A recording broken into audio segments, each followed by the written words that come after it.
Gracias, Steffi. Gracias. Vamos a compartir la pantalla.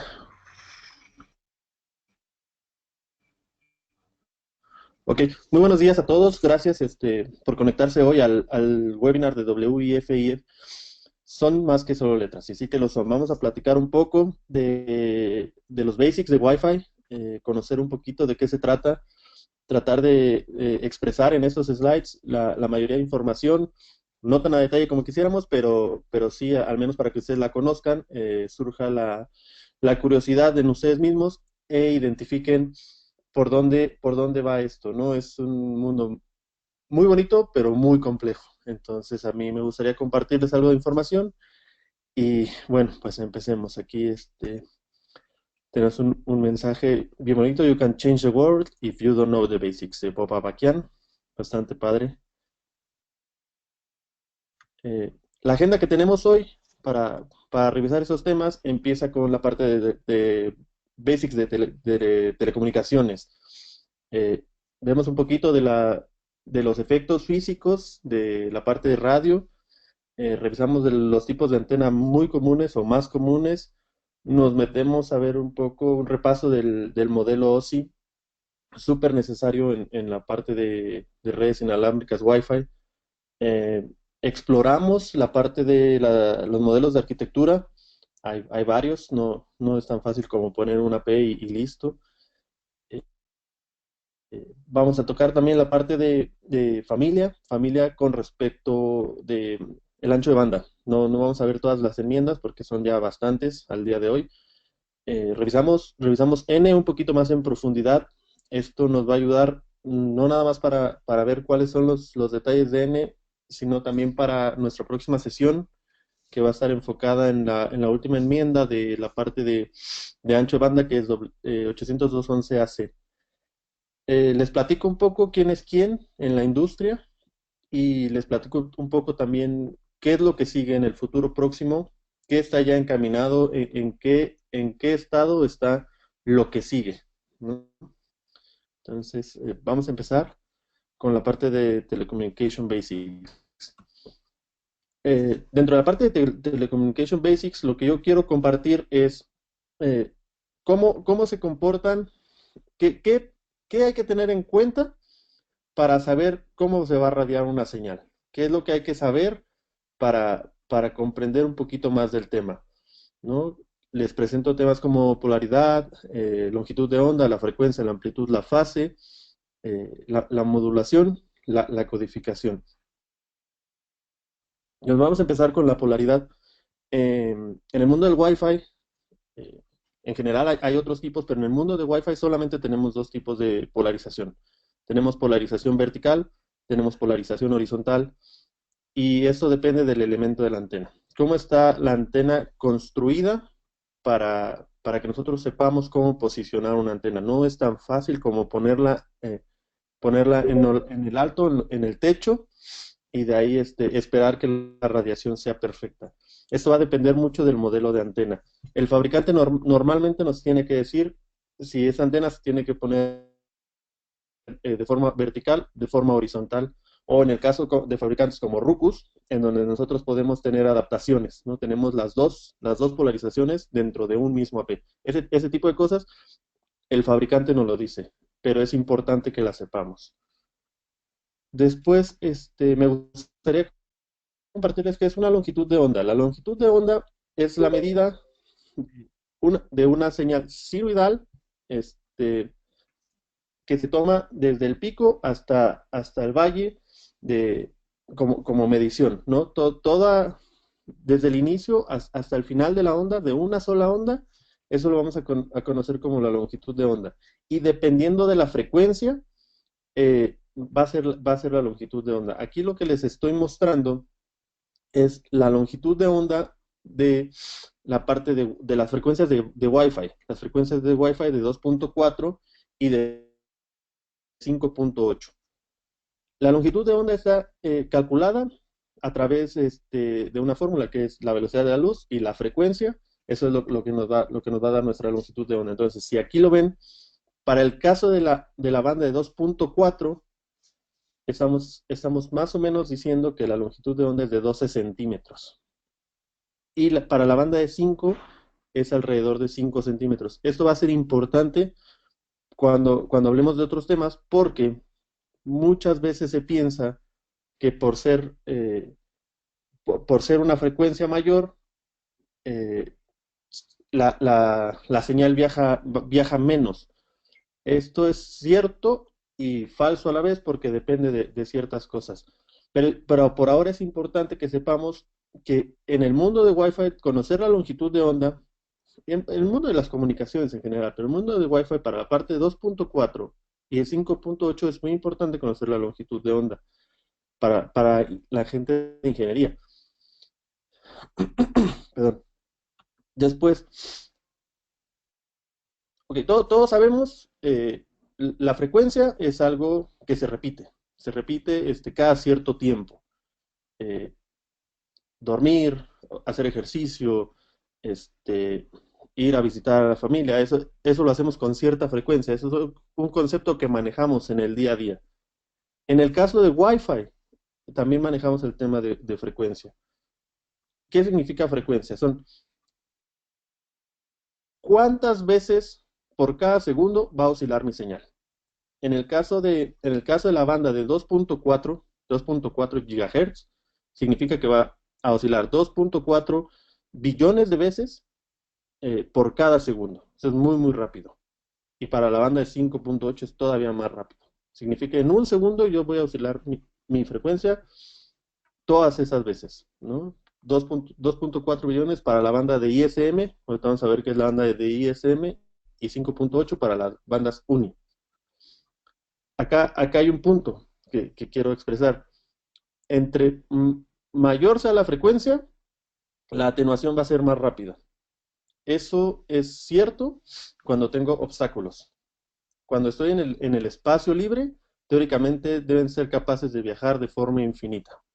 Eso no existe en la realidad, pero eso dice la teoría. Después tengo la amplitud. La amplitud se define simplemente como el poder de la señal. ¿Qué tanto poder le meto yo a una señal para que pueda ser escuchada eh, 5 kilómetros, 6 kilómetros, 10 metros, 100 metros? No sé. En el caso de Wi-Fi, la amplitud permitida va en indoor hasta 1 watt y en outdoor hasta 4 watts, sin contar la ganancia de la antena. La fase es un aspecto bien, bien importante cuando veamos modulación y sobre todo cuando hablemos de modulación. Les voy a platicar un poquito de OFDM, que es la modulación que se utiliza tanto para 802.11n como para 802.11ac. Y OFDM trabaja de la mano con algo que se llama QAM, que es usar la fase y es usar la amplitud de la onda para crear ciertos puntos dentro del diagrama de constelación.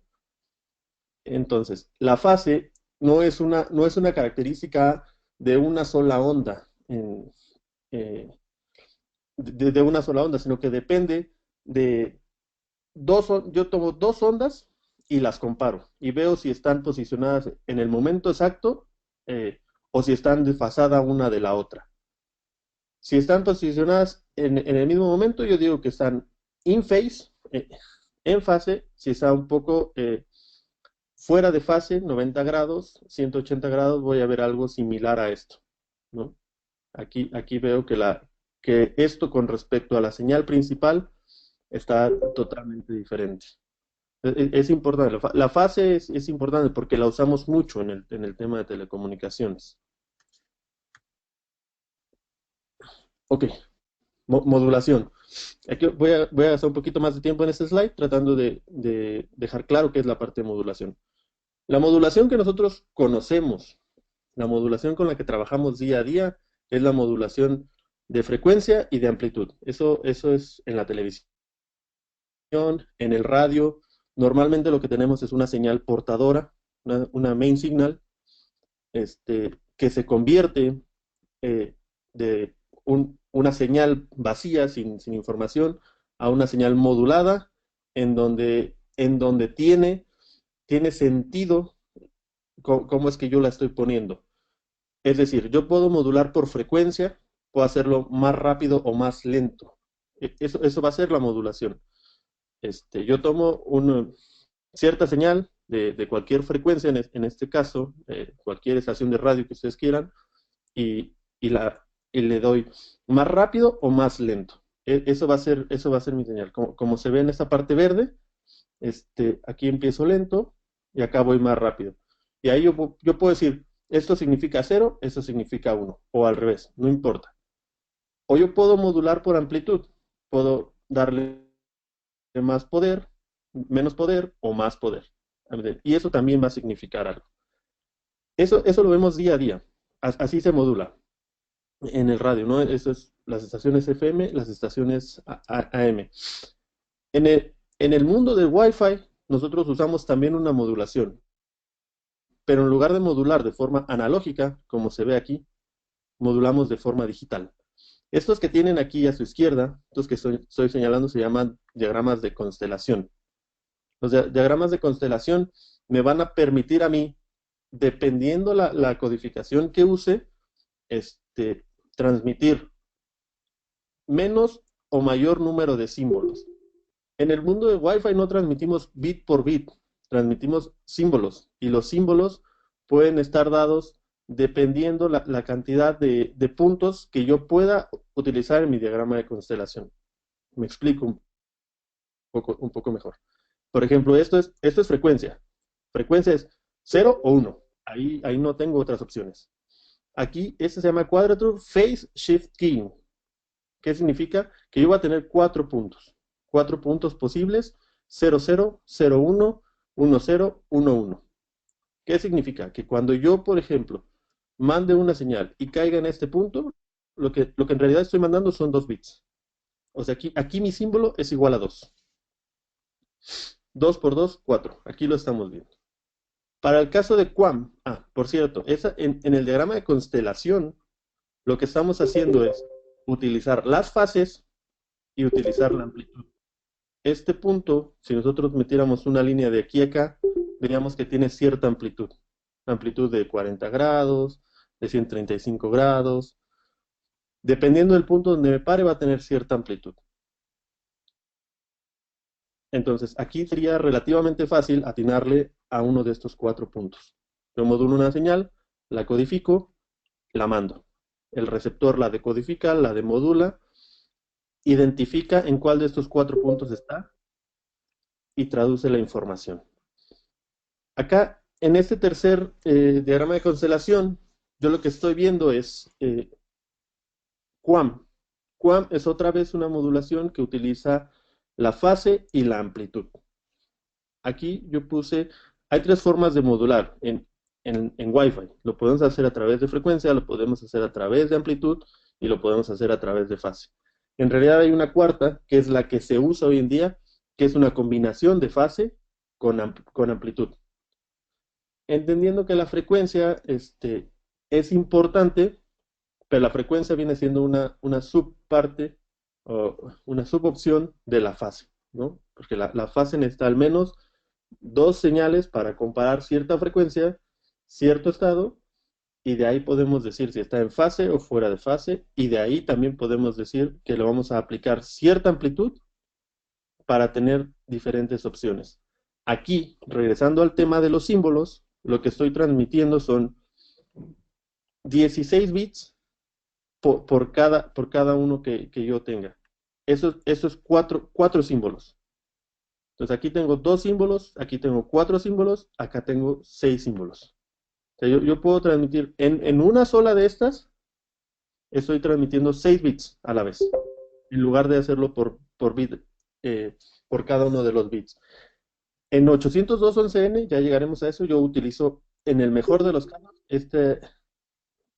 esta modulación de 64 QAM. Eso es lo que teóricamente me podría llegar a dar hasta 600 megabits en mi data rate. Vamos a platicar de eso más adelante. Ok. Eso para mí es más fácil de explicar si tomo como referencia la modulación. Ya modulé, ya dije, ok, mi señal va a ser más rápida o más lenta, o más chica y más grande, o va a tener cierta combinación de fase y amplitud. Okay. Yo como transmisor, viéndolo desde el lado de transmisor, ya hice algo con la señal, ya le di cierta información. Eh, pero ¿qué significa eso? ¿Qué significa que yo haga señal rápida, lenta, rápida, lenta, rápida, rápida, rápida, para el que está recibiendo la información? Eso no significa nada. Entonces, ¿qué tengo que hacer yo? Tengo que hacer codificación, codificar la señal.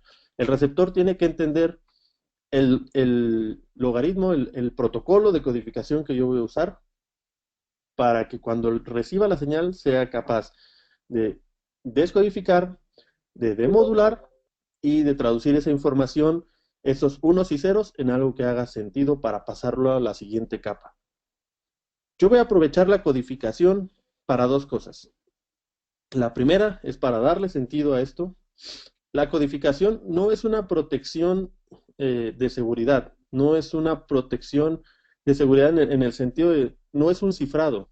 Yo no estoy hablando de cifrado acá, esto es solamente modificar los bits, como aquí se ve un 1 y un 0, que significa más 1 menos 1, explico a continuación.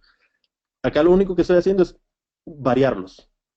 No estoy haciendo ningún algoritmo de seguridad tipo AS, Julio César, DS. No estoy haciendo nada de eso. No estoy hablando de codificación, simplemente es mezclarlos. Voy a aprovechar la codificación para darle sentido a mi señal modulada y para otra cosa. La voy a ocupar para hacer una corrección de errores anticipada. Por ejemplo, aquí lo que les estoy mostrando es la salida de un código que se llama Barker Code. Es un código de chipping. Es un código lo que hace es, por cada uno de los bits que tengo, en este caso un 1, en este caso un 0, yo voy a enviar hasta 11 bits. En lugar de enviar 1, voy a enviar 11. ¿Por qué? Porque si yo envío 11, estoy dando la oportunidad de que mi receptor tome esta información, la decodifique y de forma anticipada corrija cualquier problema, cualquier distorsión del medio por el que se viajó. Para todos es claro, si yo lanzo mi señal con cierta potencia, conforme más vaya viajando, esa potencia se va a ver disminuida, va a haber una atenuación. Entonces, si esta señal está muy atenuada cuando llegue al receptor, mi receptor no va a ser capaz de entender si es ruido lo que le está llegando o si en verdad es información útil. Con este tipo de técnicas, que por cierto se usan para los data rates básicos como 1 y 2 megabits, me refiero, con este tipo de técnicas es que el receptor es capaz de tomar la señal, pasar el archivo de decodificación, y si hay un bit que se salga de rango, es capaz de corregirlo antes de pasarlo al usuario final, por sí mismo. Entonces, perdón, de codificaciones nos va a ayudar a la corrección de errores también. Nos ayuda a darle sentido a la información y nos ayuda a la corrección de errores. O sea, aquí lo que demuestro es, yo tengo un 1 que voy a convertirlo en esto. La explicación es un poco más complicada, pero por ahora vamos a quedarnos con esto. Yo lo convierto en esta salida y luego le corro un proceso XOR y me da esta otra salida, ¿no? Y con eso el receptor es capaz de tomar la señal, de codificarla, de modularla y que haga sentido para el receptor.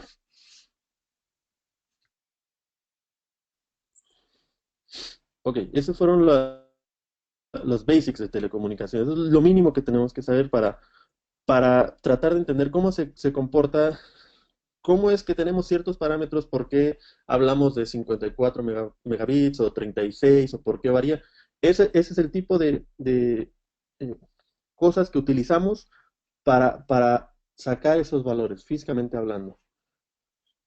Ahora, eso ya es complejo porque nosotros tenemos que darle Tenemos que darle al transmisor y al receptor la forma de comunicarse. Ya creamos un logaritmo a través de wavelength, frecuencia, amplitud, la combinación de modulación, de codificación. Ok, esos no son los únicos retos que tenemos en Wi-Fi. En Wi-Fi tenemos también los radio physics. Los radio physics los describo como los comportamientos de la frecuencia, comportamientos básicos. Hay más, pero estos son los mínimos que ustedes van a encontrar en cualquier herramienta, en cualquier libro, cualquier material educativo. Ustedes van a ver que esos son los comportamientos mucho más conocidos.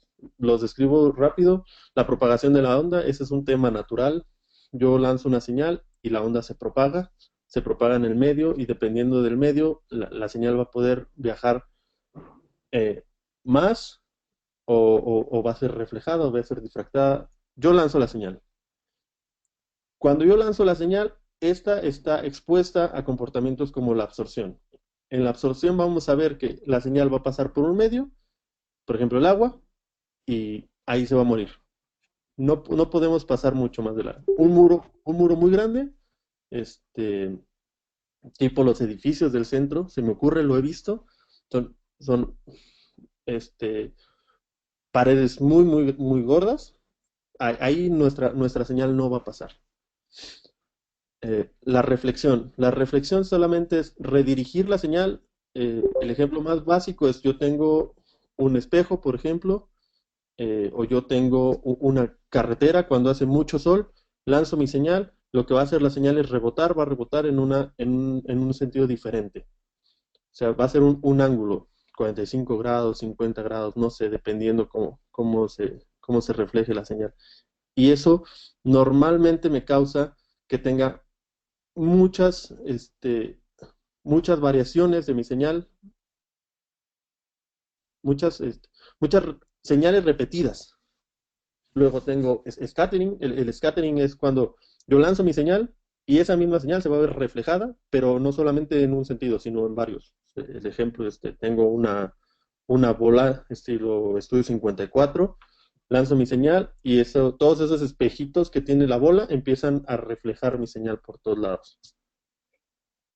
En la parte de refracción se parece un poquito a reflexión. Lo que cambia es que parte de mi señal va a atravesar el medio y la otra parte se va a ver reflejada. O sea, tengo ahí dos señales, una que sigue su camino con mucho menor potencia, se atenúa cuando pasa por el medio, y otra que se ve reflejada. La difracción es cuando la señal logra darle la vuelta al objeto. De alguna manera no pasa a través de él, sino que le da la vuelta al objeto. Eso es como otro de los fenómenos muy conocidos en la parte de Wi-Fi. Y después les hablo de loss y de path loss, que vienen siendo, van de la mano en el sentido en que la señal se atenúa.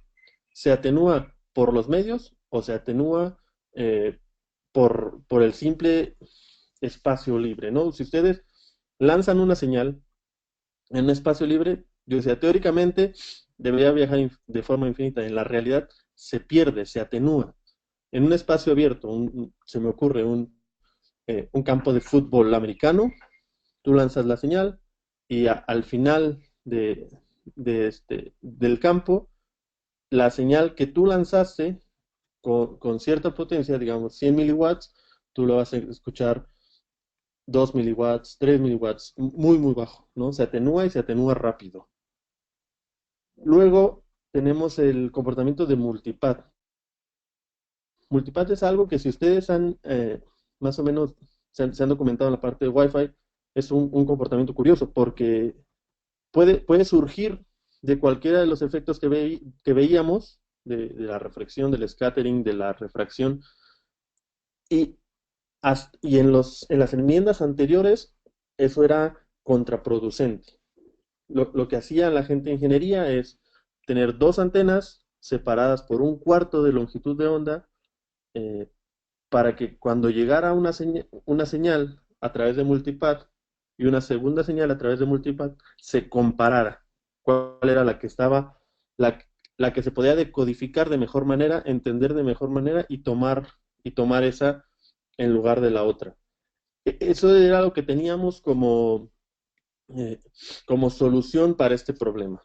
A raíz de 802.11n se crearon otras técnicas en donde yo puedo agregar a través de mis antenas o comparar a través de mis antenas cuál es la mejor señal que tengo para pasársela a mi receptor.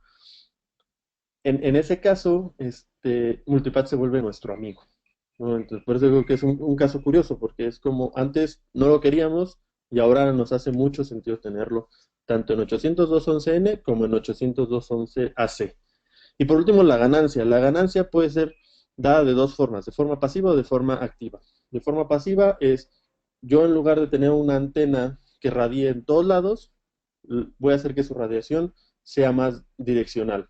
Eso me va a hacer una ganancia pasiva porque no estoy perdiendo energía radiando a donde no debo. Y la activa, por supuesto, es meterle un amplificador, o sea, meterle un dispositivo externo, un ente externo que me permita darle más potencia. Luego voy a pasar a los tipos de antena básica. O sea, hay más, sí quiero decirles de antemano que hay más antenas, más tipos de antenas, pero los básicos que se utilizan son la omnidireccional, que es la que todos conocemos, la que nos venden en cualquier lado. Esta antena, como lo muestro aquí, teóricamente debería radiar como una esfera. Es decir, yo la pongo, la coloco en el lugar que crea conveniente, y esa radia igual en todos sentidos. Y hacen buen trabajo, pero las cosas no son así en realidad. Eh, Luego tengo la semidireccional. Como pueden ver acá, esta semidireccional, aquí está dos antenas, dos APs. Uno está radiando hacia mi izquierda, otro está radiando hacia mi derecha. Esto, como les decía, es una ganancia pasiva. Te puedo cubrir mayor rango, mayor longitud, porque estoy enfocando la energía de mi antena hacia un solo punto. O sea, esta antena no se está preocupando por esto o por esto, no hace sentido, solamente está atendiendo esta zona. Este tipo de instalaciones hoy en día es ya muy típico, se ve en muchos lados. Esto también se ve en el mundo de la telefonía celular. Por supuesto, ustedes han visto por las calles, las torres de celular tienen tres antenas puestas similar a lo que hace esto, cada una cubriendo 120 grados. Esto es algo que se utiliza no nada más en el Wi-Fi. Y la otra que tenemos es una que se llama Highly Directional. La intención de este Highly Directional normalmente es hacer un bridge, ¿no? Conectar, no sé, de un edificio a otro, y solamente está enfocada, el haz de cobertura es muy pequeño. Aquí, incluso si lo ven, lo graficamos con puntos, ¿no? No queremos hacer unas muy grandes para atender muchas cosas, simplemente queremos hablar de un extremo al otro. Estos son cobertura de muchos kilómetros, ¿no? 10, 20 kilómetros, mientras tengamos la línea de vista y la línea de RF, estamos bien con este tipo de antenas. Tienen sus usos, son las más comunes, hay otros modelos que también después podemos revisar. Ok, esto es modelo OSI. Es un repaso muy breve del modelo OSI, las siete capas, no importa, las retoman después cuando les hagamos llegar la información. Lo que quiero resaltar yo de acá es la importancia de la capa 2 en el mundo de Wi-Fi. En el mundo de Wi-Fi utilizamos, sí, lo físico, ok, correcto. Ahí hacemos todo lo que ya platicamos. Eso ya es muy conocido, la gente que está muy metida en la parte de física, matemáticas, lo conoce muy bien. Acá después la magia viene eh, lo que se hace en la capa 2, en la capa de datos. En la capa de datos, esta subparte que se llama LLC, esa pertenece, eh, todo protocolo que esté basado en IEEE 802 utiliza esta parte, LLC, y es idéntica para Ethernet, para WiMAX, para Bluetooth, para Wi-Fi, es lo mismo. Donde vienen los cambios, donde viene la magia, es la parte donde dice Mac. Aquí es donde se define, donde los vendors, por ejemplo, definen hacer una arquitectura o la otra, o una arquitectura híbrida. Entonces vamos a quedarnos con esa parte, que la subcapa Mac de la capa de datos es donde el Wi-Fi tiene mucha de su funcionalidad. Ok, y aquí Y vamos a revisar esto. Las arquitecturas de wireless LAN. Esas arquitecturas se dan gracias a esa subcapa, por cierto. Los tipos de arquitecturas son el BSS, ISS, IBSS, QBSS, MBSS. ¿Qué? ¿Qué? Los explico. Vamos a regresarnos un poco. En su expresión mínima, una wireless LAN está conformada por una P radiando cierto nombre, el que ustedes quieran, un cliente utilizando esa red y su área de cobertura, tal cual. Una P, un cliente y su área de cobertura. Eso es en su mínima expresión. Ok, pero, pero ¿qué es una P, no? En realidad, una P definido a través del estándar dice es una entidad que tiene funcionalidad de estación y que provee acceso a la distribución de servicios. ¿Qué? Ok, lo que quiere decir esto es, una P es un portal, una P no nada más es una antena. Eso es como, yo he tenido posibilidad de platicar con varios ingenieros y normalmente la respuesta es, pues una P es una antena, es algo que hace RF, y es correcto, es parcialmente correcto, porque una P en realidad es un portal. Una P va a dar en una cara la parte de RF, la interconexión con cualquiera de sus métodos, cualquiera de sus arquitecturas, y por otro lado va a tener una conexión, un backbone hacia servicios. Normalmente es Ethernet, el Distribution Service, pero puede ser coaxial, puede ser fibra, puede ser cualquier cosa. El estándar no nos limita a solo una cosa. Entonces, el AP es un portal. Entendamos bien que el AP, sobre todo para parte de diseño y para parte de troubleshoot, tiene dos lados, tiene la parte de RF y la parte cableada. Y eso es importante, es muy importante cuando hacemos troubleshoot, por ejemplo. Ok, ya dijimos que un BSS es en su forma más básica una P, un cliente y un área de coberturas. Entonces, ¿qué es un ISS? Un ISS es, yo tengo muchos APs distribuidos de cierta manera según el diseño, todos radiando el mismo SSID y todos interconectados. O sea, si yo tengo un AP que está radiando eh, curso y tengo otro AP que está radiando curso, pero entre ellos no hablan de ninguna manera, esto no es un ISS. Estos tienen que hablar a través del Distribution Service. Aquí debía haber puesto un Distribution Service como ejemplo. Radian el mismo SSID, Corp, Corp, Corp, y entre ellos tienen cierta comunicación. Eso es un ISS. Después tenemos un IBSS. Este es, no hay un access point.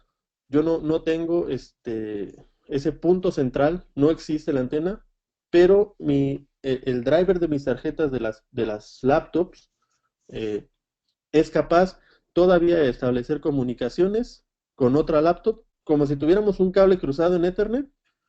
Este, Puedo establecer la comunicación sin un punto de acceso. Y eso le llamo ad hoc o peer-to-peer.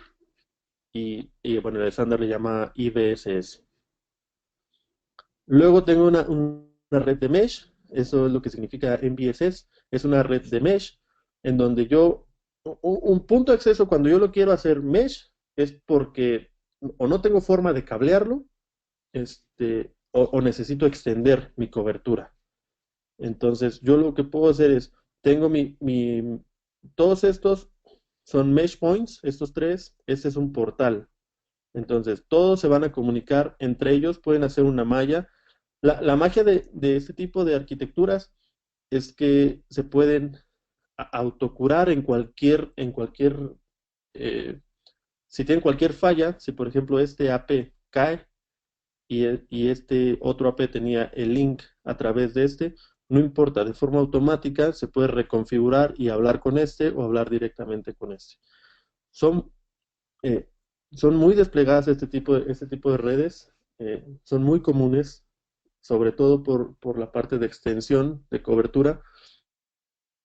Hay sus consecuencias, la parte que no es tan buena en este tipo de arquitecturas, pero aún así son funcionales y son muy desplegadas.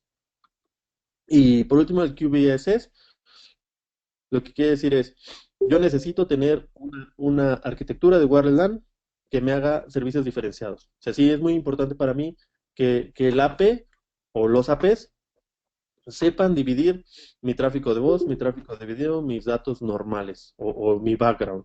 Entonces, en ese tipo de redes, lo que hace el AP es clasificar, poner en la lista de espera y liberar el tráfico después de aplicarle ciertas políticas, ¿no? Esto es prioritario, entonces lo mando primero.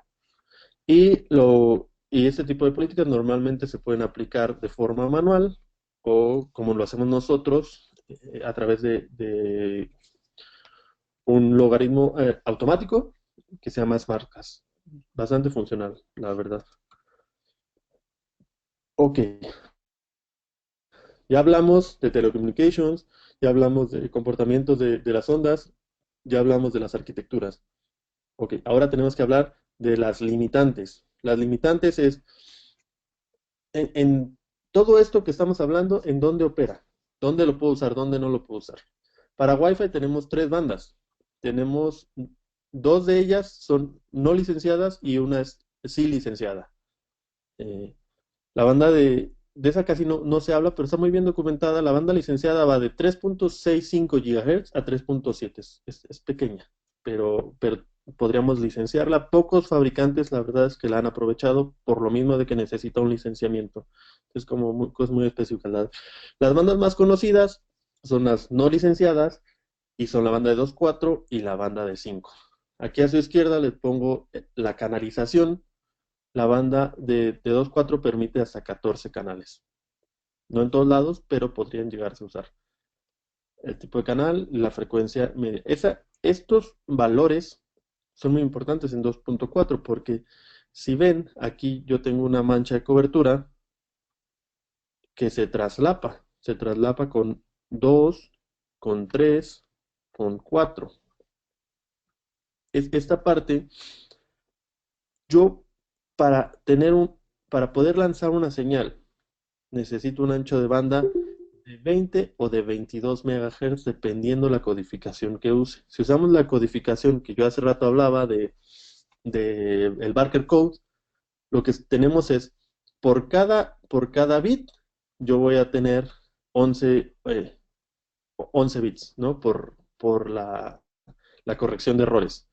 Entonces, si estoy hablando de que necesito una codificación Barker Code en conjunto con un QPSK, que lo que me hace es lanzarme dos símbolos, entonces 11 por 2 son 22. Entonces, lo mínimo que necesitaría yo son 22 megas.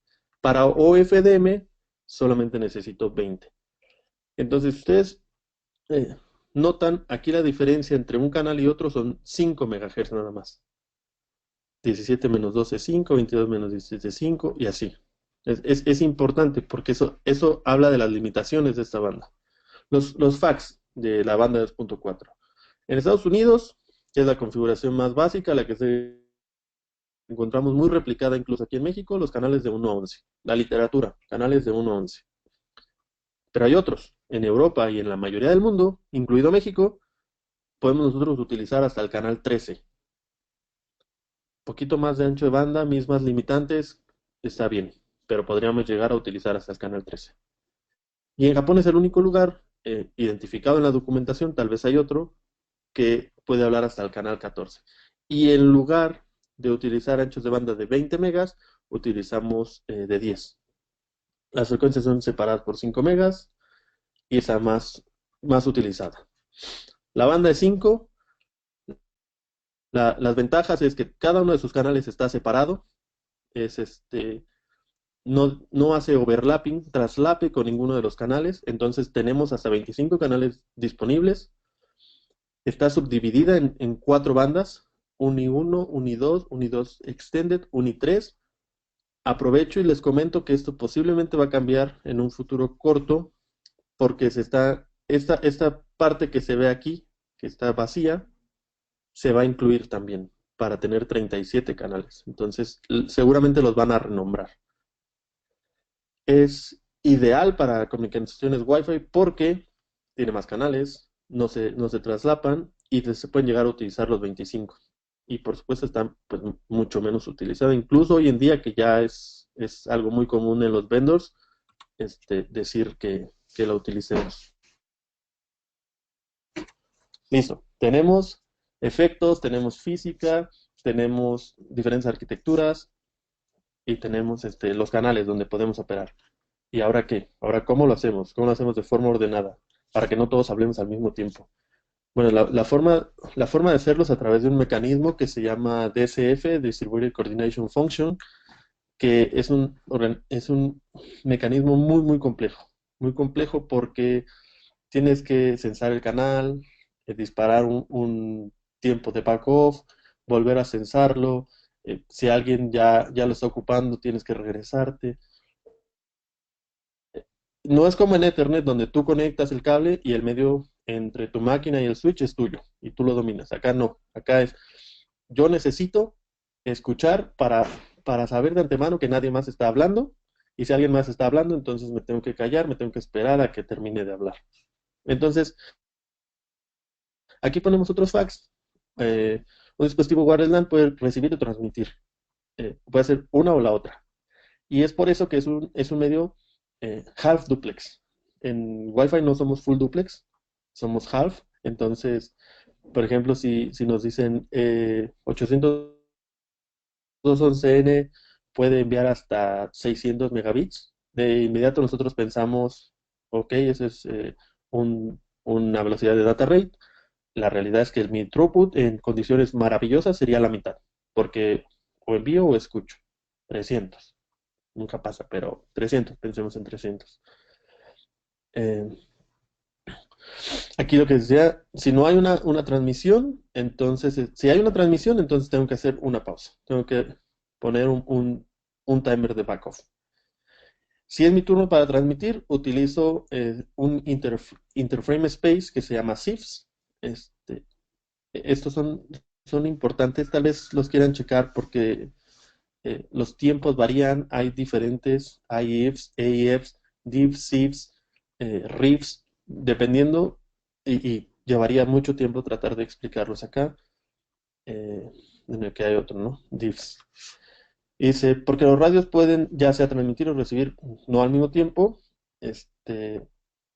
si transmitimos sin escuchar, eh, podríamos causar una colisión en el receptor. Le llega la información de un dispositivo, le llega la información que yo le estoy enviando, al tratar de codificar y de modular no va a entender qué está pasando y va a tirar toda la señal. Y aquí más o menos trato de hacer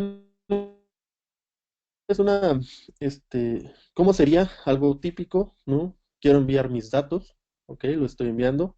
Aquí un segundo dispositivo hace algo que se llama como Clear Channel Assessment, eh, evalúa si el medio está disponible. Está disponible, entonces lo manda. Aquí nadie está transmitiendo. Está disponible, manda su información, espera este interframe space, el receptor le responde de recibido, entonces yo puedo volver a mandar mi información. Estos CIFs que ven aquí, en el caso de los acknowledge, son prioritarios. Este CIFs es de los interframe spaces, uno de los más cortos. El más corto es RIFs, que se utilizaba para 802.11n y lo descontinuaron para 802.11ac.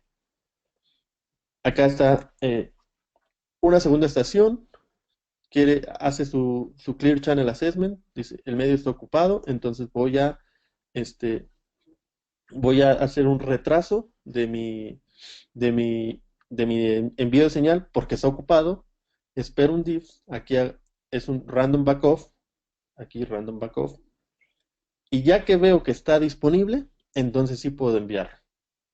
Y acá, bueno, un tercer usuario, Clear Channel Assessment, está ocupado, hago un random backoff, sigue ocupado, vuelvo a hacer un nav, espero un interframe space,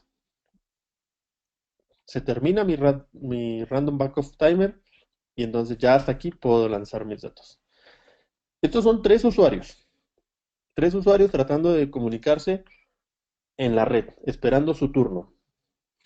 Esto es cuestión de microsegundos, pero si un solo punto de acceso está atendiendo 10, 20, 30, 40 usuarios, esto obviamente se hace exponencial. Una pregunta típica es, ¿cuántos usuarios son los ideales? La respuesta no es fácil, porque no son 10 o 20. Es, ¿qué tan, qué tanto tus usuarios demandan la red? La demandan a veces, la demandan poco, la demandan mucho. El tráfico que usan es este tráfico de tramas chiquitas o pasan videos, pasan audios.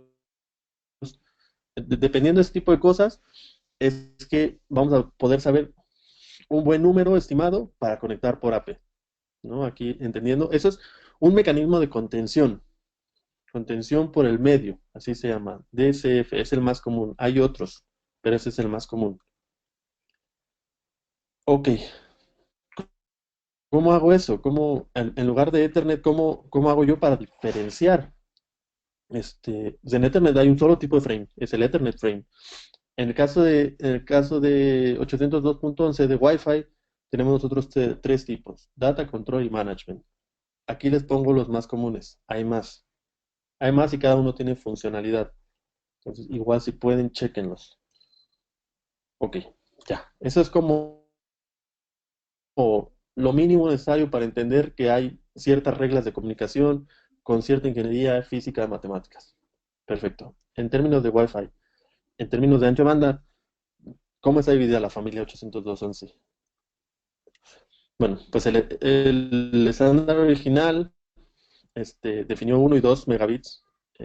Aquí otra vez, ¿no? Barker Code con Binary Phase Shift Keying y con Quadrature Phase Shift Keying, y es el documento original. Después llegó 802.11a, que por cierto yo de forma mañosa no pedí que cambiaran esto porque 802.11a es, en el mundo del IEEE se define como letras minúsculas o mayúsculas. Si estamos hablando de letras minúsculas, como es el caso aquí, como debería ser lo correcto, estamos hablando de una enmienda. Si hablamos de letras mayúsculas, estamos hablando de una mejor práctica. Las mejores prácticas se adoptan o no. Las enmiendas sí se tienen que adoptar. Entonces, 802.11a hasta 54 megabits, y es la primera enmienda que utilizó la banda de 5.8. La B, 5.5 y 11, y utiliza la banda de 2.4. La G hasta 54 y utiliza la banda de 2.4. La N utiliza ambas bandas y promete hasta 600 megas. Y la AC hasta 7 gigas, no por usuario, sino la suma de tráfico, y solamente puede usar la banda de 5. Ojo, porque los equipos que son AC los venden como dual band. En AC solamente es para 5. La otra banda utiliza 802.11n. Entonces, atención a eso también. Ok, 802.11n no es súper rápido. Este, este, esa enmienda fue adoptada 2 años antes de que se fuera ratificada. Los vendors ya empezaban a mercado equipos en el 2007 y le llamaban pre-N. Ya es parte del último roll-up de 2012 y será parte del 2016. 600 megabits. Introduce MIMO, introduce Channel Bonding, introduce Shard Guard Intervals, retoma algo que se llama Block Acknowledge, que ya venía desde 802.11e, e introduce nuevos esquemas de cálculo de los data rates. ¿Por qué es posible llegar a 600 megas? Bueno, pues es posible llegar si yo tengo 4 special strings, channel bonding de 40 megas, un short guard interval, la codificación y la modulación. Esto es configurable, esto es configurable, esto no y esto no. Eso depende del medio. Depende del medio y si el receptor es capaz de entender la señal cuando yo utilizo una codificación de 5 sextos. MIMO. MIMO es Multiple In, Multiple Out. Utiliza múltiples antenas para recibir y transmitir. eh, Incrementa el throughput e incrementa el rango. Y puede utilizar varias antenas eh, para el mismo cliente, o puede utilizarlas para diferentes clientes, pero perdón, utilizar varias antenas o puedo utilizar una antena, pero solamente con un cliente a la vez. O sea, no puedo usar las dos cosas. O sea, no, un cliente podría tener un arreglo uno por uno, entonces el AP puede usar uno por uno la mejor antena que tenga, o un cliente podría tener 3 por 3 y entonces utilizar las tres antenas también del MIMO. A diferencia de 802.11ac, ya platicaremos en otra sesión, esto solamente es, voy a tener un cliente por cada vez. En 802.11ac, en el Wave 2, yo puedo hacer atención al mismo tiempo de más de un cliente. Y aquí, por ejemplo, pongo Special Multiplexing, en donde yo puedo lanzar mis datos a través de tres antenas diferentes a un cliente MIMO, eh, donde puedo mandarlo dividido, una parte aquí, otra parte acá, otra parte acá, triplicando el ancho de banda utilizado.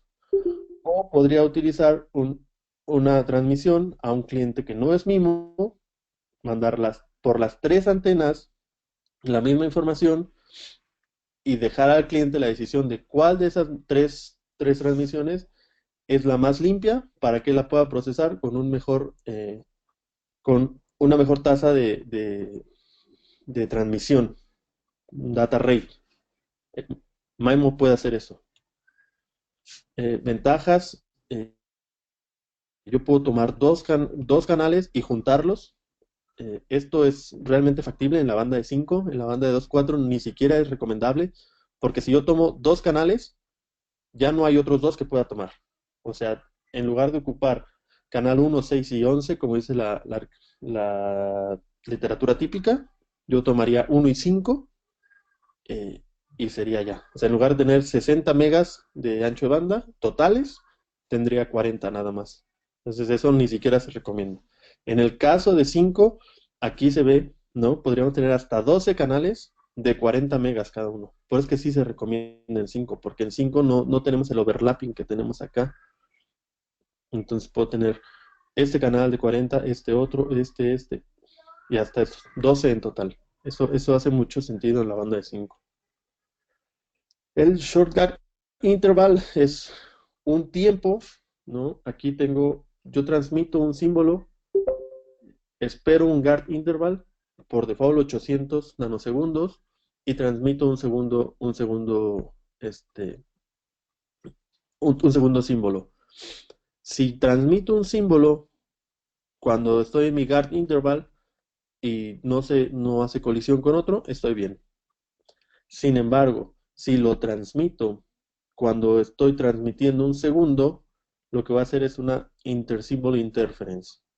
Y entonces ahí estoy causando distorsión en el receptor y retransmisiones. Esto, por default, antes de n es 800 nanosegundos. En n es 400, opcional, no configurable. Eso se define per frame. Block acknowledge es, en lugar de enviar un frame y esperar respuesta, yo envío 1, 2, 3, 4, 5 frames y recibo respuesta. 1, 2, 3 en este caso, y mi respuesta viene por 3, haciendo más eficiente el uso del medio. Y lo puedo hacer por frame o lo puedo hacer por MPDU o MSDU. O sea, hay formas. El tema es, yo envío varios a la vez y me regresa, entendí todos. O, ¿sabes qué? Entendí frame 1, 2 y 4. El 3 no lo entendí, retransmite el 3. En 802.11n se puede hacer eso. Los data rates están calculados a través del número de special streams. No confundir número de antenas con special streams. Las antenas pueden ser tres antenas, pero si solamente puedo ocupar uno, entonces tengo un special stream. Si tengo tres antenas, posiblemente tengo tres special streams, pero no es siempre. Atención en eso. Entonces tengo una antena utilizable. Mi modulación y mi codificación es cualquiera de estas. Si tengo un canal de 20, entonces mi data rate es 6.5. Tengo un canal de 40, entonces tengo 7.2.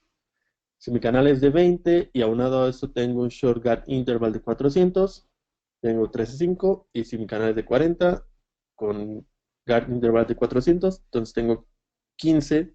megabits por segundo, con un solo special stream.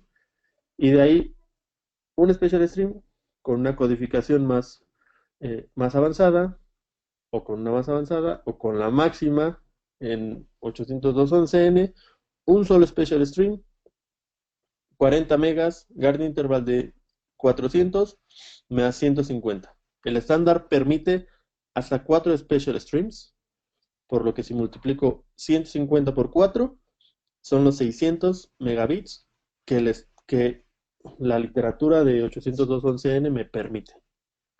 Entonces es importante. Por cierto, estos números que ven aquí de un medio, tres cuartos, significa que yo voy a mandar 2 bits, uno de corrección y uno de datos. 4 bits, 3 de datos y uno de corrección. Igual acá. 6 bits en total, que son 5 de datos y 6 y uno de corrección. Entonces, si yo nada más voy a usar un bit de corrección, eso significa que mi medio tiene que ser muy confiable. Si no es muy confiable, entonces envío uno y uno, la mitad. Entonces, eso es lo que significa esto de un medio, eh, dos tercios, tres cuartos, cinco sextos. ¿Quién es quién? ¿Quién hace posible esto? Bueno, la IEEE crea el estándar, el Wi-Fi Alliance certifica que los diferentes vendors cumplan con el estándar y las regulaciones locales. En el caso de Estados Unidos, la FCC, en el caso de México, la IFT. ¿Qué sigue? Pues siguen varias cosas, esto no para. El roll-up del estándar, lo que hacen estas personas es tomar el estándar y hacer un corte. El último fue en 2012. Toman ese corte y después de 2012 se definen otras enmiendas. Por ejemplo, 802.11ac se ratificó hasta 2013. Entonces, en el siguiente corte, que es el 2016, todas las enmiendas que se crearon después del último roll-up se van a ver incluidas dentro del estándar. Listo, ya. Lo que viene, todo en ancho de banda. AE, esto es QoS, esto es ancho de banda en la frecuencia de 60, esto es 802.11ac, ya lo han escuchado, y otros más, los que todavía están en drafts. Hay varios, hay varias cosas como 10 o 15 que están en desarrollo, algunas para eficientar batería, otras para quality of service, para ancho de banda, para reporteo. Hay varias cosas todavía en las que se están trabajando. Bueno, muy rápido, pero es lo que les quería mostrar. Ahora, uf, bueno, Steffi, no sé, ¿hay preguntas que podamos responder? Ahorita no por el chat, pero abrimos así un tiempo para preguntas, algún comentario que tengan y con mucho gusto Víctor se los puede responder. Sí, gracias.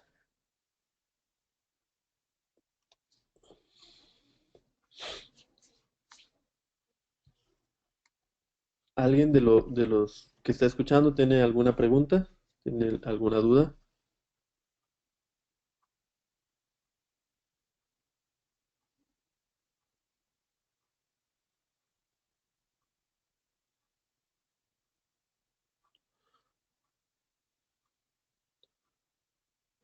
Creo Tenemos que no. una pregunta, Víctor. Sí, sí. ¿Las limitaciones por el cifrado se comentaron? No te comentaron las limitaciones por el cifrado. No toqué tema de seguridad. Pero aprovecho, les digo, la limitación por el cifrado es un overhead, lo que le mete carga de más a los frames, que ocasiona eh, bueno, dependiendo del tipo de cifrado, el frame sea de 8 bits mayor hasta 20 bits mayor. 8 para web, 20 para TKIP, 16 para AES.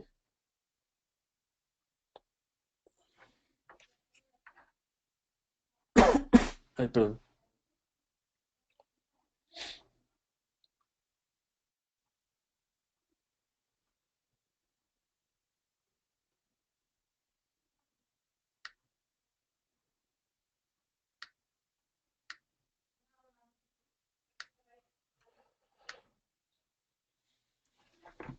Víctor, por ahí tenemos otra pregunta.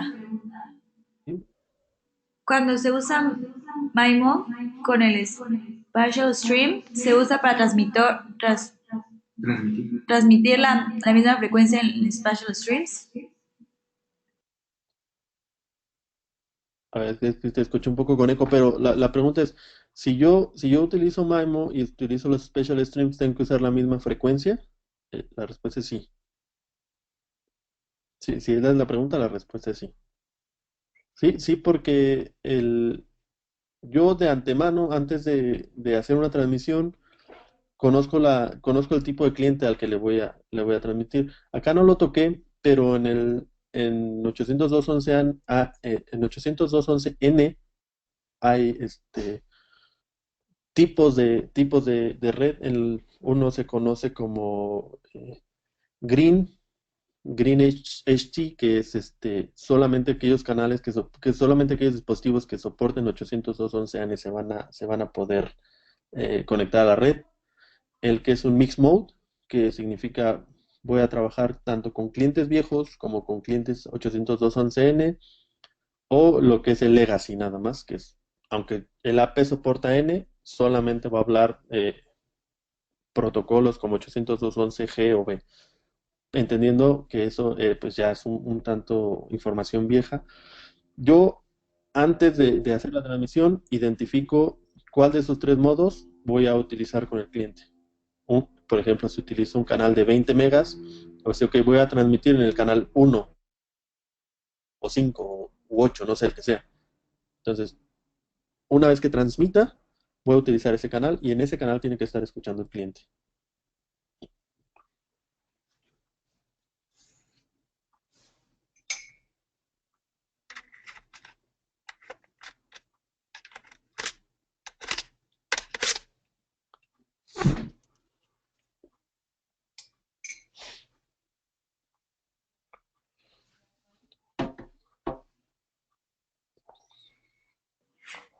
¿Alguna otra pregunta o comentario que tengan?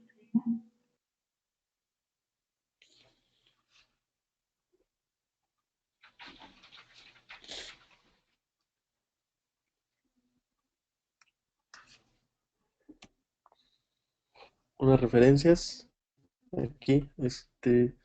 Muchas de las figuras fueron obtenidas de el libro de CWNA, eh, y la página de mcindex.com. Esa explica mucho más a detalle cómo está lo del el cálculo de data rates en 802.11n, y también está para 802.11ac. Acá, si lo quieren retomar, ahí hay mucho más información. Lo pueden visitar y entender de mucho mejor manera el slide que yo acabo de mostrar. Perfecto, muchísimas gracias, Víctor. Por ahí nos comenta José Ignacio si podemos pasar el webinar, la grabación. Sí, con mucho gusto. Entre hoy y mañana la tendrán con ustedes para que igual la puedan revisar y aclarar dudas que pues igual les quedaron. Muchísimas gracias, Víctor. De verdad te lo agradecemos muchísimo. Y bueno, no sé si quieras decir algo más. No, gracias a ustedes, especial agradecimiento a ti, Estefanía, por la orientación y la ayuda con la presentación, y a Mau, por supuesto, por el webinar, a Jorge Abello y a Eric por ayudarme con los topics que aquí se discutieron. Sí, Y gracias a los demás por atender, por escucharme, y por supuesto, como dijo Estefanía, vamos a estar compartiendo la información. Si tienen dudas, mándenos correos, con gusto las podemos discutir. perfecto. Por ahí comenta que cuándo va a ser la segunda sesión. Va a ser el 9 de febrero, igual a la misma hora. Les haremos llegar la invitación con el link para que puedan ingresar como hoy. Listo, pues muchísimas gracias otra vez. Gracias a ti, Víctor.